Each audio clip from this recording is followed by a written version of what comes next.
আহা নেপাল, আহা লোকেশ বাম, আপনাদের জন্য এক হিমালয় কষ্ট হচ্ছে আমার। যারাই এই খেলাটি দেখেছেন আজকে টি-20 বিশ্বকাপে সবার অনুভূতি তেমন হবার কথা। নেপালি দর্শক সমর্থক তো বটেই, নিরপেক্ষ দর্শক সমর্থকও সবাই। কেননা ইতিহাসের অমরত্বের কত কাছাকাছি পৌঁছে গিয়েছিল হিমালয় পারের সেই ছোট্ট দেশটি, কত কাছাকাছি পৌঁছে গিয়েছিলেন লোকেশ বাম নামেও প্রায় অখ্যাত ক্রিকেটারটি। একটা ছক্কা, স্রেফ একটা ছক্কা হলেই হতো। ম্যাচের সেই শেষ বলটাতে লোকেশ বাম যদি ছক্কা মারতে পারতেন, তার ব্যাট থেকে বলটা ছুটে যদি ভেসে ভেসে মুম্বাইয়ের ওয়াংখেড়ে স্টেডিয়ামের বাউন্ডারি রোপটা কেবল পেরোতো, তাহলে বলটা সেখানেই শুধু থাকতো না, অদৃশ্য একটা ডানায় ভর করে সেটা এভারেস্টে গিয়ে পড়তো, ইতিহাস হয়ে যেত। ইংল্যান্ডকে হারানো, বিশ্বকাপে ইংল্যান্ডকে হারানো, ক্রিকেটের জনক ইংল্যান্ডকে হারানো, দুইবারে টি-20 ওয়ার্ল্ড কাপ চ্যাম্পিয়ন ইংল্যান্ডকে হারানো নেপালের মতো দেশের জন্য কত বড় একটা ব্যাপার। এই জন্যই তো আফসোসটাও ঠিক ততটাই বড়। যত বড় হিমালয় তত বড় আফসোস।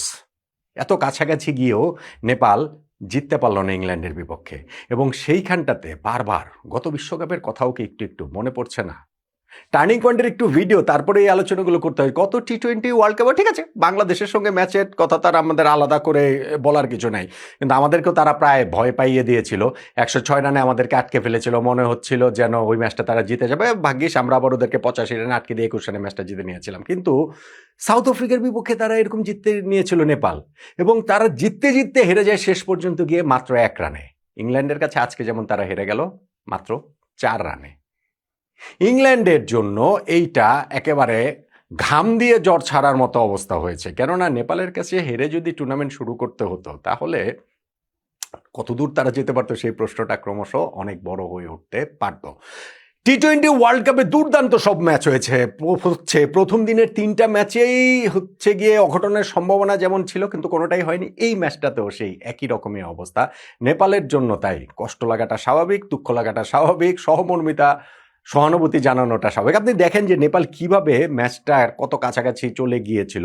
ইংল্যান্ড যখন 184 রান করেছে মুম্বাইয়ের এই স্টেডিয়ামটাতে, সেই রান তারা করে নেপাল জিততে পারবে অমনটা কি ভাবা গিয়েছিল? আপনি সব কিছু বাদ দেন না, তাদের হচ্ছে গিয়ে যখন শেষ 4 ওভারে 56 রান প্রয়োজন, এই অবস্থাতে এরকম একটা অ্যাসোসিয়েট কান্ট্রি তারা আসলে ম্যাচ জিতবে কিভাবে? হ্যাঁ, ওই ওভারটা থেকে 10 রান হলো, 3 ওভারে 46 রান দরকার। ওইখানটাতে ওই যে লোকেশ বামের কথা বলছিলাম, তিনি 2টা 4 মারলেন, মেরে ওভারটাতে 10টা রান হলো, তাও তো 3 ওভারে 46 রান দরকার। পারবে না নেপাল। ওইখানটাতে অল অফ এ সাডেন খেলাটা ঘুরে গেল। আরেক ব্যাটসম্যান আরিফ, তিনি ছক্কা মেরে আউট হলেন জফরা আর্চারের বলে, কিন্তু সেই জফরা আর্চারকে দুইটা ছক্কা মারলেন লোকেশ বাম, এবং সেই ওভারটার পরে ইকুয়েশনটা অল অফ এ সাডেন আমরা দেখতে পেলাম যে 12 বলে 24 রান দরকার। আরে ওই ওভারে যখন 22 রান হয়ে গেছে, তখন তো 12 বলে 24 রান হওয়াটা সম্ভব, খুবই সম্ভব। 19 নাম্বার ওভারটা থেকে আরো 14 রান আসলো, শেষ ওভারটাতে প্রয়োজন ছিল 10 রান। 15 বলে 35 রান করে তখন অপরাজিত লোকেশ বাম। নেপাল কেন স্বপ্ন দেখবে না? নেপাল কেন ভাববে না যে এই ম্যাচটা তারা জিততে পারবে? কেন তারা ওইটা মনে করবে না যে এই ম্যাচটা আসলে তাদের জেতারই কথা ছিল? কিন্তু স্যাম কারেন লাস্ট ওভারটা দুর্দান্ত করলেন, অসাধারণ লাস্ট ওভারটা তিনি করেছেন। তারপরও প্রথম 5 বলে যখন 4 রান মাত্র হলো, লাস্ট বলে ছক্কা মারলেই তো কাজ হয়ে যায়। কিন্তু লোকেশ বাম সেই লো ফুলটস বলটাকে কাভারে ঠেলে 1 রানের বেশি আসলে নিতে পারেননি। 4 রানে ম্যাচটা হেরে যায় নেপাল। এই যে অবস্থায় ম্যাচটা চলে আসলো, ওই অত বিশাল রান তারা করতে নেমে তাদের এই পাওয়ার প্লেতে 2টা উইকেট গেল। তারা ওই আস্কিং রেটের সঙ্গে পাল্লা দিয়ে ব্যাটিং করছিল। 3rd উইকেট পার্টনারশিপটা তাদের একটা বড় জুটি হয়েছে, এবং সেই রোহিত এবং দিবেন্দ্র সেই জুটিতেই মনে হচ্ছিল যে নেপাল একটা অঘটন ঘটিয়ে দেয় কিনা। শেষ 6 ওভারে 62 রান প্রয়োজন, হাতে আছে 8 উইকেট। এটা তো আসলে সম্ভব, এটা তো আসলে ভেরি মাচ পসিবল। 36 বলে 62 রান 8 উইকেট হাতে নিয়ে এটা হয় না। হ্যাঁ, এই জাতীয় দেশগুলোর ক্ষেত্রে তাদের প্রেসারে ভেঙে পড়ার হিস্ট্রি থাকে, তাদের ব্যাটিং অত শক্তিশালী অনেক সময় হয় না, সবই ঠিক আছে।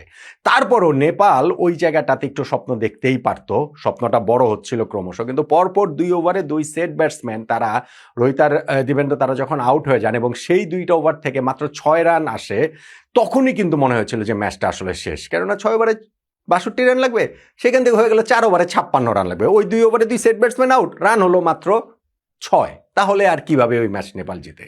কিন্তু দেখেন কত কাছাকাছি তারা পৌঁছে গিয়েছিল। পারল না শেষ পর্যন্ত। শেষ বলে ছক্কার, শেষ ওভারে 10 রানের সমীকরণ মেলাতে পারেনি, শেষ বলে ছক্কার সমীকরণ মেলাতে পারেনি। অথচ ইংল্যান্ড তাদের ব্যাটিং ইনিংসের শেষ ওভারটাতে 21 রান নিয়েছে, শেষ বলে তারা ছক্কা মেরেছে। ইংল্যান্ডের এই ব্যাটিংয়ে 184 রান তারা যে করেছে, সেইখানটাতে জ্যাকব বেথেলের 35 বলে 55 এবং হ্যারি ব্রুকের 32 বলে 53 রানের অবদান অবশ্যই অনস্বীকার্য। কিন্তু সবচেয়ে বেশি করে উইল জ্যাক্স, যিনি 18 বলে অপরিচিত 39 রানের একটা ইনিংস খেলেছেন এবং সেই ইনিংসটা খেলার পথে লাস্ট 3 ওভারে ইংল্যান্ড 45 রান নিয়েছে, 12 রান 21 রান, শেষ ওভারে 21 রান নিয়েছে ইংল্যান্ড এবং সেইখানটাতে তিনটা ছক্কা মেরেছেন এই উইল জ্যাক্স।